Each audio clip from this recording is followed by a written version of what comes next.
بسم اللہ الرحمن الرحیم، السلام علیکم۔ حق نیوز کے ساتھ میں ہوں توصیف علی صفاتی۔ ناظرین، آج کیونکہ ہم بات کریں گے تحریک عدم اعتماد کے حوالے سے، پاکستان کے اندر اس وقت جو سب سے اہم بات چل رہی ہے وہ تحریک عدم اعتماد ہے۔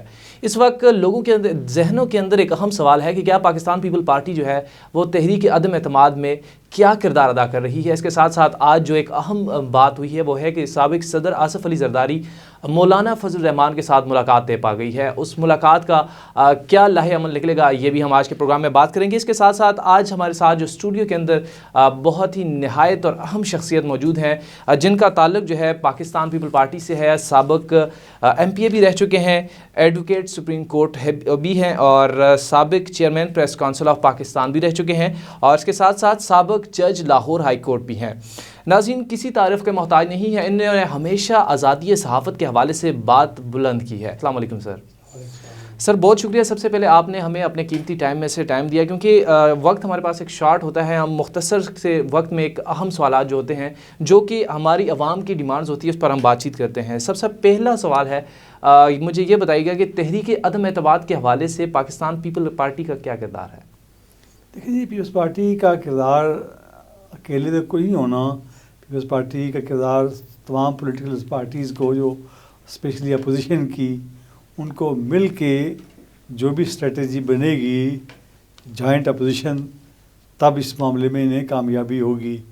اور میں سمجھتا ہوں کہ پیپلز پارٹی فور فرنٹ پہ آنے والے دنوں میں آپ دیکھیں گے، اسٹریٹس میں بھی، جلسے جلوس کی شکل میں بھی، اور پاکستان کی تاریخ میں بہت بڑی ایکٹیویٹی کرنے جا رہے ہیں۔ چیئرمین بلاول بھٹو جو کراچی سے 27 تاریخ کو سٹارٹ کر رہے ہیں لانگ مارچ، مہنگائی کے خلاف، گورنمنٹ کی غلط پالیسیوں کے خلاف، حکومت کے عدم توجہ اور نان سیریسنس کے خلاف۔ تو میں سمجھتا ہوں کہ 7-8 دن میں 7 تاریخ یا 8 تاریخ کو جب اسلام آباد میں وہ پہنچیں گے، فیض آباد پہنچیں گے، تو دنیا دیکھے گی کہ کس طرح پورا پنجاب اور کس طرح پورا پاکستان رسپانڈ کرتا ہے بے نظیر بھٹو کے صاحبزادے بلاول بھٹو کو۔ تو میں سمجھتا ہوں کہ وہ چیزیں وہاں سے طے ہو جانی ہیں کہ اس حکومت کا، ان کی نااہلیت لوگوں پہ عیاں ہو چکی ہے، لوگ تنگ ہیں۔ یہ کوئی پیپلز پارٹی کا مسئلہ نہیں، پاکستان کے عوام سراپا احتجاج ہیں، وہ بہت پریشان ہیں، پریٹرب ہیں، ڈسٹرب ہیں، ان کی معاشی پالیسیوں کی وجہ سے ان کے بلند باند دعوے سارے ان کی کلی کھل گئی ہے۔ تو وہ جو عدم اعتماد والا معاملہ ہے وہ ایک پیورلی آئینی آپشن ہے، تاکہ جمہوریت بھی ڈیریل نہ ہو، تاکہ پارلیمنٹ بھی چلتی رہے جمہوریت کا سفر۔ اس لیے کہ پیپلز پارٹی کبھی بھی کسی ایسے معاملے میں، کسی ایسے عمل میں شریک نہیں ہو سکتی جس سے ڈیموکریسی ڈیریل ہو جائے، جس سے ڈیموکریسی یا ڈیموکریٹک انسٹیٹیوشن۔ اس لیے پیپلز پارٹی تو بہت بڑی دائی ہے پارلیمان کی بالادستی کے حوالے سے، اور پیپلز پارٹی کو یہ بہت کردار ہے کہ جب 18ویں اور 19ویں ترمیم ہوئی اور آصف علی زرداری جب صدر تھے، تمام تر اختیارات صدر کے پاس ہوا کرتے تھے، اور آئین کے میں جو وہ حلیہ بگاڑ دیا گیا تھا جنرل مشرف کے زمانے میں، ضیاء الحق صاحب کے زمانے میں، اس آئین کو پارلیمانی آئین بنانے میں پیپلز پارٹی کا بہت کردار ہے، جس نے اکثریت نہ ہونے کے باوجود بھی 2/3 اکثریت اس نے تمام پولیٹیکل پارٹیز کو ساتھ لے کے وہ ترامیم بھی کرائیں، اور ساری پارٹیز کو ملا کے جنرل مشرف سے جان خلاصی بھی کی قوم کی۔ اسی طرح آپ دیکھیں گے کہ آنے والے دنوں میں آصف علی زرداری تمام پولیٹیکل پارٹی کو ان کی زیرک سیاست کی وجہ سے، ان کی مدبرانہ سیاست کی وجہ سے، کیا اپوزیشن کی پارٹیز اور جو گورنمنٹ کے الائز بھی ہیں، میں سمجھتا ہوں کہ زرداری صاحب میں یہ صلاحیت موجود ہے۔ اللہ تعالیٰ ان کو زندگی دے اور صحت دے کہ وہ اس مشکل وقت میں بھی پاکستان کے لوگوں کی صاحب مجھے یہ بتائیے گا کہ سابق صدر آصف علی زرداری جو ہے ان کی ایک ملاقات طے پائی ہے مولانا فضل الرحمان کے ساتھ جو ہے تحریک عدم اعتماد کے حوالے سے۔ دوسری جانب ایک اہم بات یہ دیکھی گئی ہے کہ وزیر خارجہ شاہ محمود قریشی اس حوالے سے بات کرتے ہیں کہ یہ اپوزیشن کی ایک چال ہے، تو اس کو آپ کس نظریے سے دیکھتے ہیں؟ دیکھیں، میں سمجھتا ہوں کہ فضل الرحمان پی ڈی ایم کے سربراہ ہیں، اور میں ذاتی طور پہ بھی فضل الرحمان صاحب کو بہت ویلیو کرتا ہوں۔ وہ بھی بہت مدبر سیاستدان ہیں پاکستان کے، اور دو بڑے مدبر سیاستدان جب ملیں گے تو کوئی خالی چائے پہ یا سموسے نہیں کھائیں گے. اس ملک کے عوام کی ترجمانی کرتے ہوئے، عوام کی مشکلات کو سامنے رکھتے ہوئے چھٹکارا کا، نجات دہندہ کا کوئی رستہ نکالیں گے. اور یقیناً جو شاہ محمود قریشی صاحب کہتے ہیں وہ اگر ایسی بات نہیں ہے تو اتنی پریشانی کیوں ہے، حکومت کے ایوانوں میں کھلبلی کیوں تاری ہے؟ کچھ نہ کچھ تو ہے جس کی وجہ سے پرائم منسٹر نے کہا میں عوام میں جا رہا ہوں، میں جیسے منڈی باؤدین کر رہا ہوں وہاں، ورنہ 3 سال پہلے کیوں نہیں کیے تھے؟ آپ تو حکومت ہیں، آپ تو حکومت کریں، آپ تو ڈیلیور کریں. لیکن انہیں بھی معلوم ہے کہ آخری میدان لگنے لگا ہے اور آصف زرداری بڑے پلیئر ہیں. نہیں، یہ بات تو آپ کی ٹھیک ہے، کیونکہ اس سے پہلے بھی دیکھا گیا ہے کہ پاکستان کی تاریخ گواہ ہے کہ کوئی بھی وزیر اعظم جو ہے اپنی 5 سالہ مدت پوری نہیں کی. تو اس وقت اپوزیشن کیا کہہ رہی ہے کہ ہمارے جو وزیر اعظم ہیں وہ 5 سالہ مدت پوری نہیں کریں گے، لیکن حکومت کی طرف سے دعویٰ کیا جا رہا ہے کہ وہ نہ صرف یہ 5 سالہ بلکہ اگلی آنے والے 5 سالہ حکومت بھی پی ٹی آئی کی ہوگی. تو اس حوالے سے آپ کیا کہتے ہیں؟ یقیناً کیا کہتے ہیں کہ دل بلانے کو یہ خیال اچھا ہے غالب. تو اپنے دل بلانے کے لیے لوگوں کو ڈیلیور نہیں کر سکے، نہ نوکریاں دے سکے، نہ مکانات دے سکے، نہ جو وعدے وہی تھے وہ نہیں ہو سکے. اس لیے لوگوں کو تو کچھ نہ کچھ انہوں نے کہنا ہے تاکہ لوگ ہمارے ساتھ نوجوان جو تبدیلی کا جیسا وہ میرا خیال میں پاکستان کے عوام میں جو تبدیلی کا جادو تھا وہ دماغ میں وہ اتر گیا. سب لوگ اندازہ ہو گیا کہ he is not able to deliver, he has not delivered, he has not اتنی شاید ایبلٹی اور کیپیبلٹیز کا بھی فقدان نظر آیا. گورنمنٹ کو مجھے تکلیف ہوتی ہے کہ حکومت کبھی بھی، حکومت کا کام ہے گورننس کرنا، لوگوں کو ڈیلیور کرنا، وعدے پورے کرنا. یہ حکومت پہلے دن سے لڑائی کر رہی ہے اور ابھی تک لڑائی کر رہی ہے اور یہی کہہ رہے ہیں میں چھوڑوں گا نہیں، میں یہ کروں گا، میں جو حکومت کے شایان نشان بات نہیں ہے. بہت شکریہ جی، آپ نے بہت اچھی طریقے سے گائیڈ کیا. مجھے یہ بتائیے گا بس صاحب، کیونکہ آپ کے حلقے کے اندر آپ کیونکہ پہلے ایم پی اے رہ چکے ہیں اور آپ اچھی طریقے سے سیاست سے واقف ہیں، تو کیا اس بار بھی آپ الیکشن میں حصہ لیں گے؟ دیکھیں جی، وقت آنے پہ پارٹی فیصلہ کرے گی اور لوگ فیصلہ کریں گے. جو اللہ تعالیٰ کو منظور ہوا، جو پارٹی کو منظور ہوا، تو میں اگر الیکشن لڑوں یا نہ لڑوں، لیکن میرے پہ قرض ہے اپنے لوگوں کی خدمت کرنا، لوگوں کی جو مجھ سے ہو سکا بطور وکیل بھی، بطور اپوزیشن میں رہ کے بھی میں اپنے حلقے کے لیے آج بھی حلقہ بندیاں جو ہوئی ہیں لوکل باڈیز کے حوالے سے اس کو میں لے کے چل رہا ہوں مختلف فورم پہ کہ وہ حلقہ بندیاں غلط ہوئی ہیں.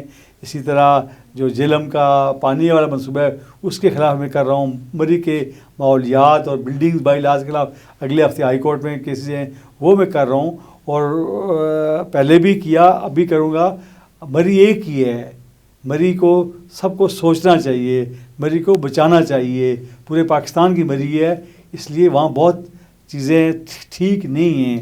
جیسا کہ آپ نے کہا وہاں پہ کافی ساری چیزوں کے اندر جو ہے مشکلات ہیں، کیونکہ ایک انسانی المیہ جو پیش آیا تھا سانحہ مری، جس میں 23 انسانی جانیں جو ہے وہاں پر ضائع ہوئی تھی. تو مجھے یہ بتائیے گا انتظامیہ کو تو برطرف کر دی گیا، مجھے یہ بتائیں وہاں پر جو ایم این اے ہیں، وہاں پر جو ایم پی اے ہیں، میجر عطاف ستی صاحب ہیں، اور اس کے ساتھ ساتھ جو باقی دیگر جو سیاسی ممبران ہیں ان کی طرف سے کیا انتظامات کیے گئے ہیں؟ دیکھیں میں سمجھتا ہوں کہ مری میں پہلی بار برف باری نہیں ہوئی، ہر سال برف باری ہوتی ہے، اور یہ ایک معمولی سا ایک ایس ڈی او کا کام تھا کہ وہ مشینیں آپریٹ کرتا، 1 2 3 4 مشینیں چلتی رہتی، یہ معاملہ نہ ہوتا. میں سمجھتا ہوں کہ ان کی بے حسی، ان کی ناقص حکمت عملی، اور 3 کلومیٹر فاصلے پہ مشینیں کھڑی رہیں تو وہ مشینیں چل نہیں سکیں. تو وہ تو اس کا جتنا بھی ماتم کیا جائے ان کی لاپرواہی کا، ان کی ریکلیس مجرمانہ غفلت کا، اس کا وہ کم ہوگا. اور یہ ان کے محکموں کی بھی جا غلطی ہے، انتظامیہ کی غلطی ہے، انتظامیہ کی لاپرواہی ہے. اور یقیناً پولیٹیکل جو ایم این اے اور ایم پی ایز کا کام ہے کہ وہ اپنے حلقے کے معاملات پہ نظر رکھیں، ان کا کام ہے کہ وہ اپنے ڈپارٹمنٹ پہ نظر رکھیں. کوئی ایسی بات نہیں ہے کہ بہت برف ہو گئی تھی، برف اتنی نہیں ہوئی تھی، لیکن ان کی اب اس میں ایک انہوں نے اناؤنس کر دیا کہ ہم ضلع بنا رہے ہیں. مجھے اس بات پہ خوشی ہے کہ اگر یہ خالی اعلان نہ رہے، اس پہ پریکٹیکلی امپلیمنٹیشن بھی ہو. تو ہم نے یہ کہا کہ بھئی آپ سارا رخ مری پہ جا رہا ہے، مری میں بہت رش ہے، آپ ایک نیا جب میں ایم پی اے تھا اس زمانے میں بھی اناؤنس ہوا تھا جی کہ ہم second alternate hill station Kotli Sattian کو ڈکلیئر کروایا تھا ہم نے. تو ہم کہتے ہیں بھائی کوٹلی کو بھی ڈیولپ کریں, ساتھ تیسری تحصیل بنا دیں جو نیو بری سے کہتے ہیں, نیو بری درمیان والا پورشن, تاکہ 3 تحصیلیں ڈسٹرکٹ کوسار میں ہوں, زیادہ سے زیادہ لوگ تینوں جگہ جائیں, رش بھی کم ہو, ڈیولپمنٹ بھی ہو. لیکن ایک بات اس میں یہ ہے کہ میں جب ایم پی اے تھا تو میری لڑائی ہوا کرتی تھی جی کہ سب سے زیادہ پروفیٹیبل جو پروجیکٹ ہے پنجاب میں ٹورزم کے حوالے سے وہ ہمارا نیو مری ہے اور مری پتریاٹا چیئر لفٹ ہے. تو اس سے سارے کا سارا محکمہ تو چلتا ہے, محکمہ کے جو بابو ہیں, افسر ہیں, سیکرٹریز ہیں, ان کی تنخواہیں تو نکلتی ہیں, لیکن اس پروجیکٹ سے میرے مری کے لوگوں کو, وہاں کی جو مقامی آبادی ہے, چاریان ہے, بن ہے, گیل ہے, وگل ہے, چجانا ہے, دیر کوٹ ہے, وہاں بہت پسماندگی ہے پانی کے لحاظ سے, بجلی کے لحاظ سے, اسکولوں کے لحاظ سے. تو ہم کہتے ہیں کہ اگر یہاں کی انوائرمنٹ, یہاں کے ماحول کی وجہ سے حکومت جو پیسہ بناتی ہے وہ سارا نہ لے جایا کرے, اس کا کوئی 30% 40% یہاں مقامی آبادی پہ لگایا جائے تاکہ مقامی آبادی کے حالات بھی بہتر ہو سکیں. بالکل, بہت اچھی طریقے سے آپ نے اس کو بیان کیا, کیونکہ مقامی آبادی کو ڈیولپ کرنے سے ہی ہماری سیاحت کے جو اندر جو ہے اضافہ ہوگا. نیکسٹ کوشچن کی طرف بڑھتے ہیں. جو ہم نے آپ کی سیاست کے حوالے سے کوشچن کرنا تھا, کیونکہ پاکستان پیپل پارٹی کو جو ہے اس وقت پوزیشن جو ہے مری کے اندر کمزور دیکھی جا رہی ہے, تو آپ اپنی پارٹی کو مری کے اندر منظم کرنے کے لیے کیا حکمت عملی اختیار کریں گے؟ یقیناً پارٹیز پہ مشکل وقت بھی آتے ہیں. ایک زمانے میں پیپلز پارٹی کی 18 سیٹیں تھیں اور پھر پیپلز پارٹی دوبارہ بن کے اقتدار میں بھی آئی. لندن میں جا کے دیکھیں, وہاں کبھی لیبر پارٹی بالکل نیچے سے چل جاتی ہے, اگلی دفعہ لیبر پارٹی اوپر. اب میں سمجھتا ہوں جو وہ مشکل وقت تھا, اب کارکن دوبارہ جاگ رہا ہے, پارٹی لیڈرشپ جاگ رہی ہے, اور آنے والے دنوں میں آپ دیکھیں گے کہ پیپلز پارٹی پنجاب میں بھی اپنا وہ کھویا ہوا مقام دوبارہ حاصل کر سکے گی.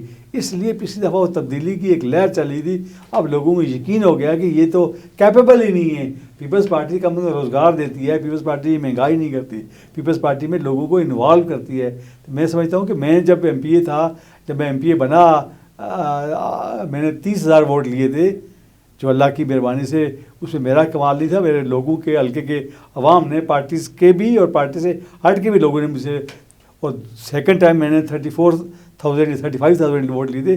تو یہ انشاءاللہ آنے والے دنوں میں اس ووٹ بینک کو دوبارہ بحال کرنے میں کامیاب ہوں گے انشاءاللہ. اچھا عباس صاحب, مجھے یہ بتایا گیا, ایک چھوٹا سا کوشچن تھا, کیونکہ کافی سارے جو ہمارے دیکھنے والے ہیں, سننے والے ہیں, انہوں نے ایک ہمیں کوشچن پوچھا تھا, کیونکہ اس وقت دیکھا گیا ہے کہ اپوزیشن سینٹ کے اندر اسٹرانگ ہے, لیکن اس کے باوجود جو ہے حکومت ایزیلی بل پاس کروا لیتی ہے. اس حوالے سے آپ کو اس کو کس طریقے سے دیکھتے ہیں؟ میں اس پہ زیادہ نہیں شاید جانتا inside what is inside in the scent, لیکن کچھ بل شاید ایسے ہوتے ہیں کہ جس کی وجہ سے 2 یا 4 یا 5 کی کہیں سینیٹر کہیں کسی نہ کسی وجہ سے غیر حاضر ہوتے ہیں, یا ملک سے باہر ہوتے ہیں, یا کوئی اور وجہ ہوتی ہے جس کی وجہ سے حکومت وہ 3-4 کا حصہ عبور کر لیتی ہے.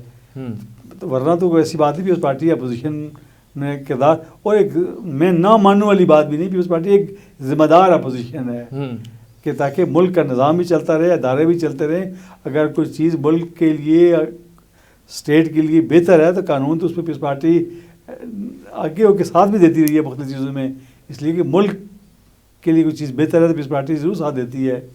یہ مہنگائی کافی زیادہ بڑھ گئی ہے, اس حوالے سے بھی ڈسکشن کر لیتے ہیں, کیونکہ پہلے کے بنسبت ابھی جو ہے مہنگائی ہے وہ ایک عام شرح کے مطابق 60% سے زیادہ جو ہے بڑھ چکی ہے. ایک عام شہری کے اوپر اس کا کافی اثر ہوا ہے, جس طرح کہ ابھی حال ہی میں وزیر اعظم عمران خان نے اسمبلی پاس کی تھی پیٹرولیم مصنوعات کے حوالے سے, تو اس میں 12 روپے جو ہے پیٹرول کو مہنگا کیا گیا ہے. تو اس سے آپ دیکھ سکتے ہیں کہ یہ جو ہمارا کمزور طبقہ ہے اس کے اوپر کتنا فرق پڑتا ہے. میں سمجھتا ہوں سب سے بڑا مسئلہ اس وقت پاکستان کا وہ مہنگائی ہے, اور مہنگائی کو یہ انہوں نے وزیر خزانہ چینج کیے, انہوں نے مختلف لوگ لائے گئے. سر کافی لائے عمل کیا, لیکن اس کو کنٹرول کیسے کیا جا سکتا ہے؟ کنٹرول جس طرح میں آپ اس کو کمپیئر کریں باقی پچھلی گورنمنٹس کے زمانے میں اتنی شرح سے چیزیں نہیں ہوئیں. اس کی وجہ بیسک پالیسیز کی وجہ تھی, جو رائٹ مین اور رائٹ جاب پہ بیٹھے گئے تھے. یہ ڈاک بنیادوں پہ چلاتا ہے, کبھی آپ کو لے آئے, کبھی مجھے لے آئے, مجھے لے آئے, ان کو لے آئے, جس کی وجہ سے کوئی ایک کنسسٹنسی نہیں ہے, کوئی ایک یکسوئی نہیں ہے. اور جو ہیلپ آف افیئرس میں جو صاحب بیٹھے ہیں شاید ان کے بہت زیادہ کنسیپٹ بھی کلیئر نہیں ہے کہ کس طرح ہم لوگ, اور وہ تو ابھی ماننے کے لیے تیار ہیں, وہ کہتے ہیں کہ پاکستان میں مہنگائی نہیں ہے, مہنگائی باہر کے ملکوں میں. بھائی باہر کے ملکوں میں مہنگائی ہے تو وہاں کا جی ڈی پی کتنا ہے، ان کا انکم کتنی ہے لوگوں کی، وہاں کے معاملات کس طرح ہیں، اس لیے وہاں کی تنخواہیں کتنی ہیں. تو وہ تو ماننے کے لیے تیار نہیں ہے کہ یہاں مہنگائی، وہ کہتے ہیں ہمارے یہاں مہنگائی نہیں، وہ اتنا کہتے ہیں بس گھبرانا نہیں ہے. بالکل ایسی بات ہے، کیونکہ جب بھی مہنگائی کی بات کی جاتی ہے تو امریکہ کے اندر مثالیں دی جاتی ہے، انڈیا کی مثالیں دی جاتی ہے کہ انڈیا کے اندر اس سے زیادہ مہنگائی ہے، دوسرے ممالک کے اندر اس سے زیادہ ہے. تو میرے خیال سے یہ کوئی بہانہ نہیں ہے، یہ کوئی جسٹیفائی ریزن نہیں ہے کہ جس کے طور پہ آپ عوام کو جسٹیفائی کر سکیں. سر اپنے اگلے کوشچن کی طرف بڑھتے ہیں، کیونکہ آپ نے مارچ کے حوالے سے بات کی تھی کہ 27 مارچ کو چیئرمین 27 فروری نیکسٹ 27 فروری کو chairman people party Bilawal Bhutto Zardari جو ہے وہ مارچ کریں گے. تو اس حوالے سے یہ کیا مارچ آزادی مارچ کی طرح ہی ہوگی، یا مارچ جو ہے وہ دھرنے میں بھی دھرنا بھی دے سکتے ہیں؟ پیپلز پارٹی بلیو کرتی ہے ڈیموکریسی پہ، ڈیموکریٹک انسٹیٹیوشن پہ، اور پیپلز پارٹی اپنا ڈیمونسٹریشن دے گی. تو اب یہ تو ہم نہیں کہہ سکتے کہ جا کے قبضہ کر لیں گے پارلیمنٹ پہ، جا کے قبضہ کر لیں گے ڈی چوک پہ، یا جس طرح عمران خان کتنے پتہ 40 دن یا 50 دن بیٹھے رہے، الٹیمیٹلی ان کو بھی جانا پڑا. اس لیے بیٹھ جانا حل نہیں ہے. جو پالیسی ساز لوگ ہیں، جو لوگ ذمہ دار ہیں، وہاں پیپلز پارٹی کی آواز، پیپلز پارٹی کی صدا، پیپلز پارٹی کا احتجاج عوام کی آئیں وہاں تک جائیں گی، اور ایک نیچرل پروسیس کے ذریعے، ایک کنسٹیٹیوشنل وے سے، آئینی طریقے سے خاتمہ ان کا ہو جائے گا، اور پارلیمنٹ بھی چلے گی اور ملک آگے بڑھے گا، تاکہ جمہوریت بھی قائم و دائم رہے. بھائی صاحب، یہ تو آپ نے کہا کہ آپ قبضہ نہیں کریں گے، لیکن وزیر اعظم عمران خان نے پہلے بھی قبضہ کیا، اور ابھی گزشتہ کچھ دن پہلے وزیر اعظم Imran Khan P T V کے اوپر ایک پروگرام کرتے ہیں جس میں آپ کا وزیر اعظم آپ کے ساتھ پروگرام کے دوران انہوں نے گفتگو میں کہا تھا کہ میں اگر حکومت سے نکل گیا تو میں اپوزیشن کے لیے اور بھی زیادہ خطرناک بنوں گا، باقی اداروں کے لیے بھی خطرناک بنوں گا. تو اس کو آپ کس نظریے سے دیکھتے ہیں؟ وہ کہتے ہیں کہ میں عوام کو لے کے سڑکوں کے اوپر نکل آؤں گا. تو آپ کہتے ہیں کہ ہم نے وہاں پر جا کر دھرنا نہیں دینا، لیکن وزیر اعظم عمران خان کہتے ہیں کہ میں نے تو واپس وہی کام شروع کرنا ہے. تو اس کو آپ کس طرح سے دیکھتے ہیں؟ میں اس کو غیر ذمہ دارانہ بیان سمجھتا ہوں. میں نہیں ایکسپیکٹ کرتا کہ میرا پرائم منسٹر آف پاکستان وہ یہ ڈرائے کسی ادارے کو یا لوگوں کو یا اپوزیشن کو کہ میں اگر حکومت چلے گی تو میں بہت ظالم ہو جاؤں گا، اور میں یہ کر دوں گا، وہ کر دوں گا، میں بجلی کی بل جلا دوں گا، میں سارا اس ملک کو نہیں چلنے دوں گا. ہم اس ملک کے اندر رہ کے ہم نے چیزیں کرنی ہیں. ملک ہم سب کا ہے، اسٹیٹ ہماری اپنی ہے. اس لیے احتجاج کرنا، ڈیمونسٹریشن دینا، اپنی آواز بلند کرنا، کنسٹیٹیوشنل طریقے سے، قانونی طریقے سے، عدالتوں کے ذریعے جدوجہد کرنی چاہیے، لیکن چیزیں بلاکٹ کر دینا تاکہ جس سے ملک کے معاملات رک جائیں. تو میں تو اس کو کوئی اس بیان کو زیادہ مجھے خوشی نہیں ہوئی کہ پرائم منسٹر کو یہ بیان نہیں دینا چاہیے تھا. اور کئی ایسے بیان ہیں جو مجھے اچھا نہیں لگا کہ پرائم منسٹر لیول پہ اس طرح کے بیان نہ ہوتے زیادہ بہتر ہوتا. کیونکہ پرائم منسٹر تو ہمارا بھی ہے نا، ملک کا پرائم منسٹر ہے. اس کی بات جو ہے وہ زیادہ وزنی اور بہت میچور ایز اے اسٹیٹمنٹ شپ ہونی چاہیے، نہ کہ تڑیاں دے، دھمکیاں دے، میں بجلی بند کر دوں گا، میں گیس بند کر دوں گا، میں آنے دو ایسے بھی کر دینا. یہ چیزیں مطلب اچھا نہیں اچھا لگا. بہت شکریہ جی. کیونکہ باتیں تو ہم نے کافی ساری کی اور سیاست کے حوالے سے بھی ڈسکشن ہوئی. آپ ایک اچھے سیاستدان کے ساتھ ساتھ ایک اچھے سپریم کورٹ کے وکیل بھی ہیں، اور ساتھ ہی آپ لاہور ہائی کورٹ سے جج بھی ریٹائر ہوئے ہیں. تو میں آپ سے یہ کہ چھوٹا سا اور آخری سوال ہے کہ پاکستان کے اندر انصاف کا کتنی ایک ریشو ہے؟ کیا جو ہمارا لوور طبقہ ہے، جو ہمارا اپر طبقہ ہے، کیا ان کو انصاف مل جاتا ہے؟ سیدھا جواب ہے نہیں. اس نظام میں بہت خامیاں بھی ہیں، اور سب سے بڑی خامی مقدمے میں بہت جسٹس ڈیلے، جسٹس ڈینائیڈ، بہت دیر لگتی ہے مقدمے کے فیصلے ہونے میں. مقدمہ میں آج داخل کروں گا تو الٹیمیٹ سپریم کورٹ میں 30 سال بعد جائے گا، 20-25 سال لگیں گے. اس 20-25 سال میں بہت سے حالات ڈیلے ہونے کی وجہ کیا ہوتی ہے؟ اس کی وجہ ایک تو عدالتوں کے پہ بھی ہے کہ عدالتیں جس طرح انہیں کام کرنا چاہیے اس طرح کام نہیں کرتی. میں خود وکیل ہوں، وکیلوں کا لیڈر رہا، وکیلوں کے بار کونسل میں ہر جگہ پہ رہا. کسی حد تک وکلاء میں سے ایک فریق جو ہے ڈیلے کرنے کی کوشش کرتی ہے. جو ایک فریق سمجھتا ہے کہ میرا مقدمہ کمزور ہے تو وہ اس کا کوشش ہوتی ہے کسی نہ کسی ہیلے بہانے سے مقدمے کو ڈیلے کیا جائے. لیکن یہ ڈپینڈ اپان جج. اگر جج کی ول پاور ہے، سسٹم میں موجود ہے کہ آپ نے کیسے آگے چلنا ہے، تو میں سمجھتا ہوں کہ یا تو اگر ججوں کی تعداد زیادہ بھی کر دی جائے، پھر ان پہ بھی چیک ہونا چاہیے تاکہ وہ زیادہ سے زیادہ کام کر سکیں اور فریولس لیٹیگیشن میں کمی آئے.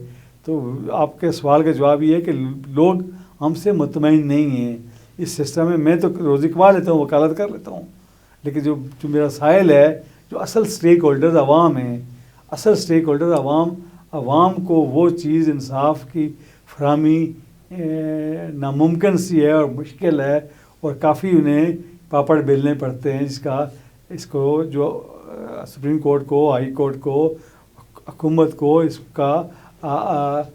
اس کے لیے کچھ نہ کچھ کرنا چاہیے, سوچنا چاہیے کس طرح ہم جلدی فیصلے کر سکتے ہیں اور کس طرح لوگوں کو انصاف ان کی دہلیزوں پہ دینے کا وعدے تو حکومت کرتی ہے, لیکن نظام انصاف جو ہے, جوڈیشل سسٹم ہے, وہ خاصا مشکل کام ہے. بہت شکریہ جی عباس صاحب, آپ نے اپنے قیمتی ٹائم سے ہمیں ٹائم دیا اور اچھی طریقے سے ہمیں بتایا کہ پاکستان کے اندر جو موجودہ مسائل ہیں ان کو کس طریقے سے حل کیا جا سکتا ہے. ناظرین, آج کے پروگرام میں ہم نے آپ کو تفصیلی طور پر بات کی. ہمارے ساتھ سابق ایم پی اے موجود تھے جنہوں نے بہت اچھے طریقے سے ہمیں سیاست کے حوالے سے, قانون کے حوالے سے اور ملک میں موجودہ مہنگائی کے حوالے سے آگاہ کیا. آج کے پروگرام میں اتنا ہی. ویڈیو پسند آئے تو لائک اور شیئر ضرور کیجیے گا. اپنے میزبان کو اجازت دیجیے. اللہ حافظ. حق اور سچ کی آواز, عوام کے مسائل کو منظر عام پر لانے, اقتدار کے ایوانوں سے عوام کی دہلیز تک پاکستانی عوام کی آواز. پاکستان کا قومی اخبار ڈیلی اخبار حق کی 11ویں اور حق نیوز کی دوسری کامیاب سالگرہ پر قوم کو مبارکباد. 12 کلر صفحات پر مشتمل ڈیلی اخبار حق نے ایک اور سنگ میل عبور کر لیا. عوامی اور قومی ایشوز, ملکی مسائل, عالمی منظرنامے, عوامی مسائل پر بے لاگ تبصروں اور مسائل کو اجاگر کرنے میں سب سے آگے رہنے والے قومی اخبارات میں ڈیلی اخبار حق نے نمایاں کردار ادا کیا. ملک میں جمہوریت, قانون کی حکمرانی اور عوام کی آواز کو اقتدار کے ایوانوں تک پہنچانے کے لیے پرعزم میری اور آپ کی آواز ظلم کے خلاف. ڈیلی اخبار حق, حق نیوز.